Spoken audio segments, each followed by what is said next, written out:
Brought to you by MDH मसाले। शुरुआत अयोध्या कांड पर, अयोध्या विवाद पर आज की अपडेट के साथ। रामलला के चढ़ावे में चोरी को लेकर जो खुलासे हो रहे हैं उनसे यह तो तय हो गया कि ट्रस्ट को इस बात की जानकारी थी कि चढ़ावे में सेंधमारी की जा रही है। लिहाजा सवाल राम मंदिर के अंदर के पूरे सिस्टम पर खड़े हो रहे हैं। एक तरफ सीएम योगी ने साफ कहा कि कोई भी दोषी नहीं बचेगा, तो दूसरी तरफ ट्रस्ट में बड़े बदलाव और ट्रस्ट को भंग करके नई व्यवस्था लागू करने की चर्चाएं तेज हैं। आखिर इस पूरे चंदा चोरी कांड का मास्टरमाइंड कौन है, इस रिपोर्ट में दिखाते हैं।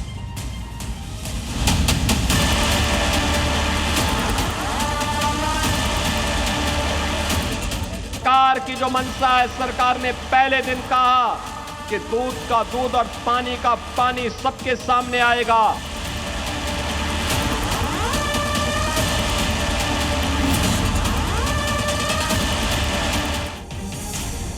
जिस राम मंदिर में श्रद्धालु करोड़ों रुपए का चढ़ावा इसलिए चढ़ाते हैं कि वो भगवान श्री राम की सेवा में लगे, उसी चढ़ावे पर चंदा चोरों ने सेंधमारी शुरू कर दी। और अब जैसे जैसे जांच आगे बढ़ रही है तो ऐसे खुलासे सामने आ रहे हैं जो सिर्फ चोरी नहीं बल्कि पूरे राम मंदिर के सिस्टम पर ही सवाल खड़े कर रहे हैं। रामलला के चढ़ावे में सेंधमारी की पूरी कहानी सुनेंगे तो आपका भी माथा चकरा जाएगा। खुलासा हुआ है कि 40 दिन में 70 से भी अधिक बार चढ़ावे की चोरी की गई। जब ट्रस्ट को शक हुआ कि कैश काउंटिंग के दौरान नोट गायब हो रहे हैं, तब चढ़ावा कांड को एक्सपोज करने के लिए गुपचुप तरीके से काउंटिंग रूम के अंदर छिपे हुए कैमरे भी लगाए गए, जिसके बाद कैमरों ने चढ़ावे में सेंधमारी की पूरी कहानी रिकॉर्ड कर ली। सबसे बड़ा सवाल यह है कि रामलला के चंदे पर डाका डालने वाला असल मास्टरमाइंड कब तक पकड़ा जाएगा। इस बीच चढ़ावा चोरी मामले की SIT जांच में CCTV और वायरलेस सिस्टम की जिम्मेदारी संभालने वाले अर्जुन देव की भूमिका पर भी सवाल उठाए गए हैं। रिपोर्ट में काउंटिंग रूम की निगरानी, ट्रस्ट के कामकाज में दखल और उनकी लंबी तैनाती का भी जिक्र किया गया है। राम मंदिर की सुरक्षा व्यवस्था का सबसे अहम जिम्मा वायरलेस सिस्टम की कमान उसी के हाथ में थी। CCTV कंट्रोल रूम की मॉनिटरिंग से लेकर काउंटिंग रूम की सुरक्षा तक VIP दर्शन कराने की जिम्मेदारी भी उसी पर थी। इतना ही नहीं, मंदिर मैनेजमेंट के अहम फैसलों में उसकी भागीदारी थी और ट्रस्ट के पदाधिकारियों का भी वो बेहद करीबी माना जाता था। इस बीच ट्रस्ट ने चढ़ावे के पैसों की जो बंदरबांट की, उससे कई साधु संत भी नाराज दिख रहे हैं। आसपास वाले लोगों ने इस तरह का दुराचरण किया कि एक ऐसे व्यक्ति को भी प्रश्नों के कटघरे में आज हम खड़ा देख रहे हैं, जो देख के अच्छा नहीं लग रहा। उन्होंने इस्तीफा दिया है तो निस्संदेह लोगों को ये मानना चाहिए कि अगर कोई बात नहीं है तो वो इस बात को लेकर आगे आएंगे, और अगर कोई बात आती है तो निस्संदेह जांच में जिसका नाम आएगा सरकार उसको दंडित करेगी, सरकार उसको दंड देगी। राम भक्तों की आस्था पर ट्रस्ट ने जो चोट पहुंचाई, उससे राम भक्त आहत हैं। देखने वाली बात यह होगी कि राम भक्तों की आस्था को ठेस पहुंचाने वाले मास्टरमाइंड की गिरफ्तारी कब होती है, क्योंकि CM योगी ने इसके साफ संकेत दे दिए हैं। SIT की रिपोर्ट आई, तुरंत कार्रवाई प्रारंभ हो गई। और मैं आश्वस्त करता हूं, जो मैंने कहा था, दूध का दूध और पानी का पानी हम करके रहेंगे। जन आस्था के साथ खिलवाड़ स्वीकार्य नहीं। सनातन आस्था के साथ जो भी खिलवाड़ करेगा उसका भुक्तभोगी होगा। किसी को छूट नहीं दी जा सकती। चंदा चोरी पर मचे राजनीतिक बवाल के बीच बड़े बदलाव की चर्चा भी तेज है, जिसके तहत ट्रस्ट के प्रशासनिक ढांचे में बदलाव हो सकता है। यहां तक कि राम मंदिर ट्रस्ट को भंग करने पर भी विचार किया जा रहा है। बता दें कि करीब 6 साल पहले फरवरी 2020 में इस ट्रस्ट का गठन किया गया था और इस ट्रस्ट का गठन केंद्र सरकार ने सुप्रीम कोर्ट के निर्णय पर किया था। तो वहीं अब राम मंदिर ट्रस्ट की जगह वैष्णो देवी श्राइन बोर्ड जैसी व्यवस्था लागू की जा सकती है। हालांकि राम मंदिर चंदा चोरी को लेकर विपक्ष पूरी तरह से हमलावर दिख रहा है। जहां एक तरफ कांग्रेस ट्रस्ट को भंग करने की मांग कर रही है, तो वहीं केजरीवाल पूछ रहे हैं कि हिंदू जानना चाहता है कि चढ़ावे का पैसा आखिर गया कहां। जो साधु संत इसमें लगे थे राम मंदिर के, शुरू से जो है राम मंदिर के पक्ष में, उन सब का कोई ट्रस्ट बनना चाहिए जो देखे। ये इसका राजनीतिक ये नहीं होना चाहिए। ये देश जानना चाहता है, पूरा हिंदू समाज जानना चाहता है, सब लोग जानना चाहते हैं कितने करोड़ रुपए, कितने अरब रुपए की चोरी हुई और वो सारा पैसा गया कहां। बहुत ऊपर तक है इसके तार, बहुत ऊपर तक। आरोप तो ये भी है कि दान चोरी में छोटे कर्मचारियों को जेल भेजकर बड़ी मछलियों को बचा लिया गया, मगर योगी बार बार कह रहे हैं कि कोई भी रामद्रोही बचेगा नहीं। ब्यूरो रिपोर्ट, जी मीडिया। MDH की देगी मिर्च, देगी मिर्च का तड़का, अंग अंग फड़का। MDH की देगी मिर्च। खबर मुहर्रम के जुलूस से जुड़ी है। देश भर के ज्यादातर इलाके में शांतिपूर्ण तरीके से ताजिया निकाला गया, लेकिन बिहार में 1 या 2 नहीं 5 जगह बड़ा हंगामा हुआ। कहीं पर पत्थर चले तो कहीं लाठियां चली। हालांकि मारपीट, हंगामे और माहौल बिगाड़ने की कोशिश उत्तर प्रदेश में भी हुई, लेकिन योगी फोर्स की लाठी ने दंगाइयों और पत्थरबाजों का बहुत बेहतर तरीके से इलाज किया। उत्साहपूर्ण माहौल में कोई उपद्रव नहीं कर सकता है, और अगर करेगा तो 7 पीढ़ियों तक फिर भुगतेगा भी। मुहर्रम तो मनाया पूरे देश में गया, लेकिन जहां एक तरफ कई हिस्सों में मारपीट, पत्थरबाजी हुई, तो वहीं योगी राज में ऐसा करने की सोची तो योगी फोर्स ने लाठी वाला इलाज कर दिया। यही वजह थी कि जहां एक तरफ बिहार के कई हिस्सों में मुहर्रम पर हुड़दंग हो रहा था, तो वहीं यूपी में योगी के ऑर्डर पर हुड़दंग मचाने वालों की योगी फोर्स डेंटिंग पेंटिंग कर रही थी।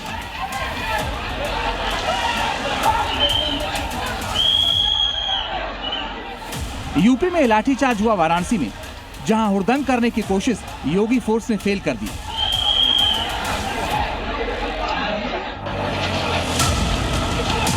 लेकिन वाराणसी में जो हुआ ऐसा बिहार में नहीं हो पाया।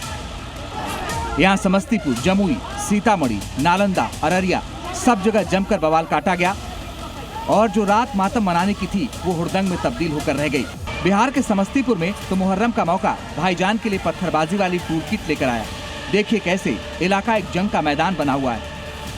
आपस में भाईजान भिड़ गए हैं। छतों से बड़ी बड़ी ईंटें फेंकी जा रही हैं, लाठियों से मारा जा रहा है। ये बवाल हुआ मुहर्रम के ताजिया मिलान के बाद, जिसके बाद किसी छोटी सी बात को लेकर 2 पक्ष आमने सामने आ गए।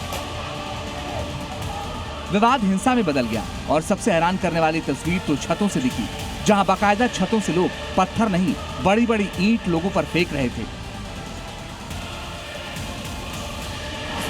मुहर्रम पर बिहार के समस्तीपुर में सिर्फ पत्थर ही नहीं चले, बल्कि एक जगह तो पुलिस पर ही लाठियां बरसा दी गईं। तो वहीं समस्तीपुर के ही एक और इलाके में जुलूस में विवाद के बाद एक युवक की चाकू मारकर हत्या कर दी गई। जो समस्तीपुर में हुआ वैसा ही अररिया में किया गया, जहां ताजिया जुलूस के दौरान पत्थरबाजी की गई, जिसके बाद भगदड़ जैसे हालात बन गए।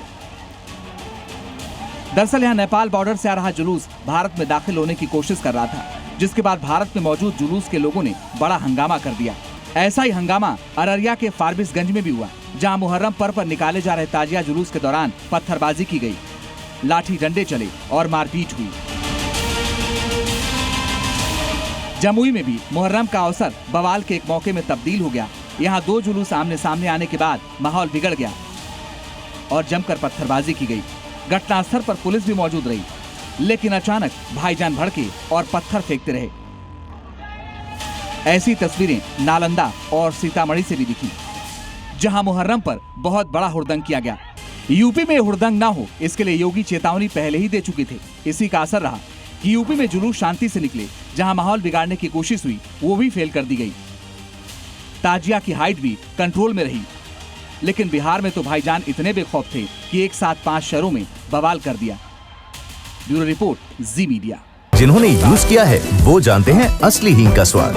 MDH सुपर हींग, शुद्धता का असली तड़का। कहना यह कि कार्रवाई पूरी तरीके से सिर्फ अवैध निर्माण के खिलाफ थी, और आगे भी बिना परमिशन होने वाली किसी भी निर्माण पर इसी तरह नियमों के तहत कार्रवाई जारी रहेगी। यूपी में एक तरफ मुहर्रम का जुलूस निकल रहा था, मुस्लिम मातम मना रहे थे, लेकिन जब भाईजान ताजिया मुहर्रम में बिजी थे, उसी वक्त बुलडोजर एक अवैध मस्जिद का काम हमेशा के लिए खत्म कर रहा था। मुहर्रम के 10वें दिन यानी जुलूस की रात को बुलडोजर को एक मिशन मिला था, और उसी मिशन को पूरा करने के लिए बुलडोजर ने नाइट शिफ्ट शुरू कर दी। तस्वीरें यूपी के बिजनौर की हैं, जहां एक मस्जिद बिना परमिशन के बनाई जा रही थी। ना कोई कागज थे, ना प्रशासन की जानकारी। बस फिर क्या था, प्रशासन ने बुलडोजर एक्शन के ऑर्डर दिए और बुलडोजर आधी रात एक्शन के लिए पहुंच गया। बुलडोजर ने ना वक्त देखा, ना विरोध और ना ही मौका, बस सीधा एक्शन शुरू कर दिया। अवैध निर्माण की एक एक ईंट गिरा दी। हालत ये थी कि मौके पर अवैध निर्माण कराने वाले लोग मौजूद थे, लेकिन वो बुलडोजर को रोक नहीं पाए। दरअसल इस अवैध मस्जिद को लेकर हिंदू संगठनों ने शिकायत की थी। और कहा था कि इलाके में बिना किसी अनुमति के मस्जिद का निर्माण किया जा रहा है। इसके बाद प्रशासन ने मस्जिद बनाने वाले पक्ष से बातचीत की और उस बात के बाद ये बुलडोजर एक्शन किया गया। तो मस्जिद बन रही है और उनके साथ 2 लोगों को भी पूछताछ के लिए लिया है। जब ये 2 लोगों को पूछताछ के लिए लिया है तो निर्माण अवैध पाया गया। निर्माण अवैध पाया गया। हाँ, मस्जिद तोड़ दी गई है। मस्जिद तोड़ने के साथ रात में ही वो बुलडोजर उस पर ध्वस्त हो गया। जो बात मस्जिद कमेटी के साथ हुई थी उसी आधार पर बुलडोजर ने एक्शन शुरू किया और कुछ ही घंटों में अपना टास्क पूरा कर लिया और रातों रात इस अवैध मस्जिद का नामो निशान मिटा दिया। बिजनौर में हुआ ये बुलडोजर एक्शन एक बार फिर बताता है कि यूपी में अवैध कुछ भी हो, कहीं भी हो, कैसा भी हो, बुलडोजर न दिन देखता है न रात, न पर्व देखेगा न छुट्टी, बस सीधा आएगा और अवैध को जड़ से मिटा डालेगा। बिजनौर में बिना अनुमति निर्माणाधीन मस्जिद पर चला प्रशासन का बुलडोजर। हिंदू संगठनों की शिकायत के बाद गिरा दिया गया विवादित ढांचा। ब्यूरो रिपोर्ट, जी मीडिया। अब छोलिया हो या लोबिया, सफेद चने या काले चने, सब कुछ मजेदार बने। बात बंगाल की, जहां यूसीसी के ऐलान के बाद शुभेंदु अधिकारी ने एक बार फिर कुछ ऐसा कहा जिससे कट्टरपंथियों की नींद उड़ गई। दरअसल शुभेंदु के मुताबिक अब पश्चिम बंगाल में लव जिहाद, लैंड जिहाद और अवैध धर्मांतरण कुछ ही दिनों के मेहमान हैं, क्योंकि यूसीसी के बाद अब बहुत जल्द लव जिहाद और लैंड जिहाद के खिलाफ बंगाल में कानून आने वाला है। बंगाल में बदलाव की बहार क्या आई? मानो पूरा सिस्टम ही बदल गया। अपराधी पकड़े जा रहे हैं, भ्रष्ट नेताओं पर अंडे पड़ रहे हैं, अवैध को बुलडोजर गिरा रहा है, घुसपैठिए भाग रहे हैं। तो अब शुभेंदु सरकार का अगला मिशन भी शुरू हो गया और ये मिशन है कट्टरपंथियों के खिलाफ। और शुभेंदु के इस मिशन में टारगेट पर हैं लव जिहाद, लैंड जिहाद और जबरन धर्मांतर। और इसके लिए शुभेंदु ने बहुत बड़ा ऐलान कर दिया है। कह दिया है कि बंगाल में जल्द ही लव जिहाद, लैंड जिहाद और जबरन धर्मांतरण के खिलाफ कानून बनने जा रहा है। एक समय दे रहे लैंड जिहाद, लव जिहाद और बलपूर्वक धर्म परिवर्तन करार बिरुद्धे कठोर एवं कठिन आईन এই सरकार आनবে। शुभेंदु का कट्टरपंथियों के खिलाफ मिशन यूसीसी के बाद शुरू हुआ है, जिसका तो ऐलान वो पहले ही कर चुके हैं। शुभेंदु अधिकारी सोमवार यानी 29 जून को बंगाल विधानसभा में यूसीसी विधेयक पेश करेंगे। यूसीसी बिल पेश होते ही बंगाल देश का ऐसा चौथा राज्य बन जाएगा जहां यूसीसी लागू होगा। इसके पहले यूसीसी उत्तराखंड, गुजरात और असम में पूरी तरह से लागू है। इसके लागू होने के बाद बंगाल में 1 से ज्यादा शादियों पर रोक लगेगी। बाल विवाह, 3 तलाक, हलाला, लिव इन रिलेशनशिप में मनमानी पर ब्रेक लग जाएगा। इसको लागू करते ही शुभेंदु सरकार अपने अगले मिशन पर जुट जाएगी। इससे लव जिहाद और अवैध धर्मांतरण पर पूरी तरह रोक लगेगी। अब जब शुभेंदु अवैध धर्मांतरण और लव जिहाद की दुकान हमेशा के लिए बंगाल में बंद करने की बात कर रहे हैं, तो वहीं बंगाल के मियां भाई भी शुभेंदु के साथ हैं। देखिए, जो शुभेंदु जी ने जो बोला है वो ठीक ही बोला है। जो जिसका धर्म है वही पालन करेगा, लेकिन दूसरा धर्म का जात का लड़का वो बाल लेती हो, ऐसा शादी करना नहीं चाहिए। नहीं, ये ठीक ही है जो लाने रहा है तो वो ठीक ही है कि जोर पूर्वक लाना ठीक नहीं है। अच्छा, अच्छा ही है। इसको समर्थन करता है आप? यानी चाहे वो बंगाल में वंदे मातरम अनिवार्य करना हो, चाहे राष्ट्र विरोधियों के खिलाफ एक्शन हो, चाहे यूसीसी का ऐलान या अब लव जिहाद के खिलाफ कानून, शुभेंदु एक एक कर देश विरोधी और कट्टरपंथियों की बंगाल से पूरी पैकिंग की तैयारी कर चुके हैं। ब्यूरो रिपोर्ट, जी मीडिया। अब एक ऐसी खबर जो दिल्ली और उत्तराखंड के लिए खतरे की घंटी है, क्योंकि खालिस्तानी आतंकी दिल्ली और उत्तराखंड को दहलाने की साजिश में हैं। इसका खुलासा हुआ इंटेलिजेंस को मिली धमकी भरे एक ईमेल में, जिसमें दिल्ली और उत्तराखंड की भीड़ भाड़ वाली जगहों पर, खासतौर पर बड़े मंदिरों को बम से उड़ाने की धमकी दी गई। खालिस्तान का मंदिर प्लान कैसे एक्सपोज हुआ, ये मैं दिखाता हूं आपको इस रिपोर्ट में। दिल्ली से उत्तराखंड आतंकी हमले का अलर्ट। खालिस्तानी आतंकियों के टारगेट पर फेमस टेंपल।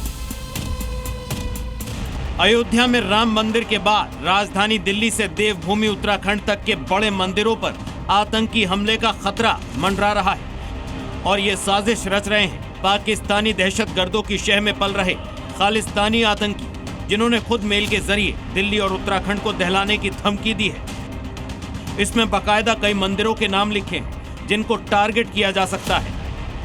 मंदिरों के साथ साथ सरकारी दफ्तर और रेलवे स्टेशनों को भी उड़ाने की धमकी दी है। यानी आतंकियों का मकसद भीड़ भाड़ वाली जगहों पर हमला कर बड़ी तबाही फैलाना है। सूत्रों के मुताबिक दिल्ली का अक्षरधाम मंदिर भी आतंकियों की टारगेट लिस्ट में है और सुरक्षा एजेंसियां अब न सिर्फ देश के तमाम बड़े मंदिरों की बल्कि जितने भी सरकारी प्रतिष्ठान हैं और रेलवे स्टेशन या भीड़ भाड़ वाली जगह है वहाँ पे खास तौर पर सुरक्षा को बढ़ा दिया गया है। खालिस्तानी आतंकियों के धमकी भरे मेल के बाद दिल्ली से उत्तराखंड तक पुलिस और तमाम सुरक्षा एजेंसियां अलर्ट मोड पर हैं। धमकी वाले ईमेल की जांच की जा रही है ताकि आतंकियों के किसी भी प्लान को पहले ही नाकाम किया जा सके। रेलवे स्टेशन से लेकर तमाम ऐसी जगह जहां जनता की गतिविधियां ज़्यादा होती हैं, उन सभी जगह का इसमें जिक्र है। उत्तराखंड के चारधाम के क्षेत्रों का भी जिक्र है। पुलिस उत्तराखंड से लेकर दिल्ली तक हाई अलर्ट मोड पर है और ऐसे में तमाम जगह सुरक्षा व्यवस्था को भी मुस्तैद किया गया है। आतंकियों की धमकी ऐसे समय में आई है जब उत्तराखंड में चारधाम यात्रा अपने चरम पर है। यहाँ पर देश विदेश से हर रोज करीब 80,000 श्रद्धालु दर्शन के लिए आ रहे हैं। इसके अलावा कई और बड़े मंदिर हैं जहाँ पर भक्तों का तांता लगा रहता है।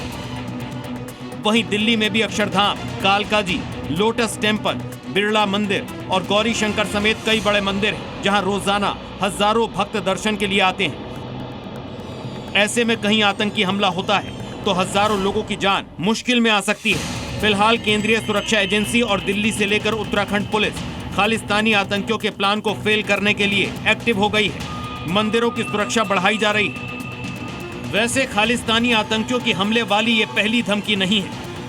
4 जून को पंचकुला के मेयर को धमकी भरा ईमेल मिला था जिसमें खालिस्तानी नेशनल आर्मी ने हरियाणा और दिल्ली के 10 बड़े मंदिरों में बम ब्लास्ट की धमकी दी थी। मगर अब दिल्ली के साथ उत्तराखंड को दहलाने की धमकी से सुरक्षा एजेंसियां अलर्ट मोड में आ गई हैं। दिल्ली से प्रमोद शर्मा और देहरादून से सुरेंद्र डसीला के साथ ब्यूरो रिपोर्ट, जी मीडिया। तो वहीं अमरनाथ यात्रा पर भी आतंकी साया मंडरा रहा है। लिहाजा 3 जुलाई से शुरू होने जा रही अमरनाथ यात्रा के लिए अभेद्य सुरक्षा घेरा तैयार किया गया। इसमें ड्रोन, सीसीटीवी और 1 लाख से ज्यादा जवानों को तैनात किया गया। यात्रा से पहले पाकिस्तानी बॉर्डर से अमरनाथ यात्रा रूट तक सिक्योरिटी फोर्सेस को हाई अलर्ट पर रखा गया। यानी भक्तों के लिए ऐसा सुरक्षा चक्र जिसे भेद पाना मुश्किल ही नहीं, नामुमकिन होगा। शिव भक्तों का इंतजार बस खत्म होने वाला है। भोले के भक्त बाबा बर्फानी के दरबार में हाजिरी लगाने को बेताब हैं। अब से ठीक 6 दिन बाद जम्मू कश्मीर में चारों तरफ बम बम भोले और हर हर महादेव की गूंज होगी। मगर इस बार भी अमरनाथ यात्रा पर आतंकी साया मंडरा रहा है। इसके लिए केंद्र सरकार ने अमरनाथ यात्रा मार्ग पर अब तक का सबसे बड़ा और अभेद्य सुरक्षा कवच तैयार किया है ताकि परिंदा भी पर न मार सके। पाकिस्तान बॉर्डर से लेकर यात्रा रूट तक लाखों जवानों की तैनाती की गई है। साथ ही किसी भी आतंकी हमले से बचने के लिए मॉक ड्रिल भी की जा रही है। 3 जुलाई से शुरू होने वाली अमरनाथ यात्रा से पहले जम्मू कश्मीर में सुरक्षा एजेंसियां अलर्ट मोड पर हैं। अंतर्राष्ट्रीय सीमा से लेकर नियंत्रण रेखा तक सुरक्षा व्यवस्था और मजबूत किया जा रहा है। भोले की भक्ति में कोई खलल न पड़े, इसके लिए जम्मू के आरएसपुरा सेक्टर में अंतर्राष्ट्रीय सीमा से सटे गांवों में स्पेशल सर्च ऑपरेशन चलाया जा रहा है। साथ ही सुरक्षा बलों की गश्त भी बढ़ा दी गई है।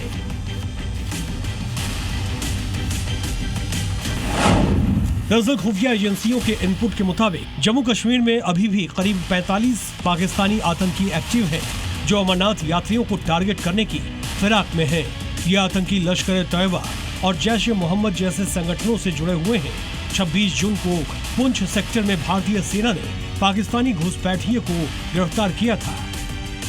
तो आपको बता दें कि इस तरह के इनपुट्स लगातार सुरक्षा बलों को मिल रहे हैं कि कहीं ना कहीं अमरनाथ यात्रा को टारगेट करने की साजिश जो है वो यहाँ पर रची जा सकती है। यही कारण है कि लगातार जम्मू कश्मीर पुलिस विभिन्न पैरामिलिट्री फोर्सेस के साथ मिलकर जम्मू कश्मीर के अलग अलग इलाकों में लगातार जो सुरक्षा ड्राइव है वो यहाँ पर चला रही है। आपको बता दें कि इस तरह के इनपुट्स हैं कि करीबन 46 जो आतंकी फॉरेन टेररिस्ट जो हैं वो अभी भी जम्मू कश्मीर में कहीं ना कहीं एक्टिव हैं। यही वजह है कि आतंकवादियों की हर साजिश को नाकाम करने के लिए जम्मू के यात्री बेस कैंप को सील कर दिया गया है। यहाँ भक्तों के सिवाय किसी आम नागरिक को भी आने की परमिशन नहीं है। पूरे बेस कैंप में हाईटेक सीसीटीवी कैमरे लगाए गए हैं। श्रद्धालु जो यहाँ पर पहुँचेंगे सबसे पहले उनकी एंट्री के लिए ये जो पूरे शेड्स हैं वो यहाँ पर बन चुके हैं। पूरी तरह से तैयारी जो है वो कर ली गई है। यहीं से श्रद्धालुओं की 2 लाइनों के बाद यहाँ से एंट्री जो है वो की जाएगी। जो जम्मू कश्मीर की जो सिक्योरिटी विंग है वहाँ से चेक होने के बाद फ्रिस्किंग डोर से निकलने के बाद ही सभी को एंट्री जो है वो यहाँ पर दी जाएगी। इसकी अगर बात करें तो फिलहाल के लिए जो यात्री निवास है उसे पूरी तरह से सील कर लिया गया है। किसी भी सिविलियन की एंट्री जो है वो यहाँ पर नहीं। इसके अलावा यात्रा मार्ग पर 3 लेयर सिक्योरिटी होगी। पूरे रूट पर 500 से ज्यादा सीसीटीवी कैमरे लगाए गए हैं। इन कैमरों में जम्मू कश्मीर में एक्टिव और वांटेड आतंकवादियों की तस्वीरों के साथ पूरा रिकॉर्ड भी अपलोड किया गया है, ताकि यात्रा रूट पर अगर कोई आतंकी आए तो उसे देखते ही तुरंत कंट्रोल रूम में अलर्ट भेजा जा सके। वहीं यात्रा से पहले अनंतनाग में जम्मू कश्मीर पुलिस ने ग्रेनेड हमले से बचने के लिए मॉक ड्रिल की, जिसमें आपात स्थिति से निपटने की तैयारियों को परखा गया। जहाँ जहाँ भी हमारे लेटरल्स हैं, हाईवे की जो सिक्योरिटी है, सभी आर्मी, पुलिस, सीआरपी जो है ग्राउंड पे मौजूद हर सभी जो है कोऑर्डिनेशन में काम कर रहे हैं। हाईवे के आसपास जितने भी हाई रिचेज हैं वहाँ पर कार्डन सर्च और लोगों से भी मीटिंग की जा रही है और अवेयर किया जा रहा है कि इस यात्रा में हमारा सहयोग करें। कहीं भी अगर आपको कोई संदिग्ध एक्टिविटी दिखती है हमें संपर्क करें। अमरनाथ यात्रा में सिर्फ आतंकी खतरा ही नहीं बल्कि मौसम भी बड़ी चुनौती है, क्योंकि घाटी में पिछले कुछ महीनों से भारी बारिश, बादल फटने जैसी घटनाएं लगातार हो रही है। लिहाजा आपदा के हालात से निपटने की तैयारी भी युद्ध स्तर पर जारी है। सुरक्षा एजेंसियों और प्रशासन के सामने सुरक्षा व्यवस्था के साथ साथ एक जो नई और बड़ी चुनौती उभर कर सामने आ रही है वो कश्मीर घाटी का अनियमित मौसम है। एनडीआरएफ, एसडीआरएफ और पुलिस, सीआरपीएफ और जम्मू कश्मीर पुलिस की क्विक रिएक्शन टीम्स को तैनात किया गया है। कैमरा पर्सन इरफान मंजूर के साथ खालिद हुसैन, जी मीडिया कश्मीर। दादी के हाथों का जादू और खुशबू से महकता घर। MDH गरम मसाला, असली मसालों से भरा हूँ मैं, क्योंकि हर रिश्ता है स्वाद से जुड़ा।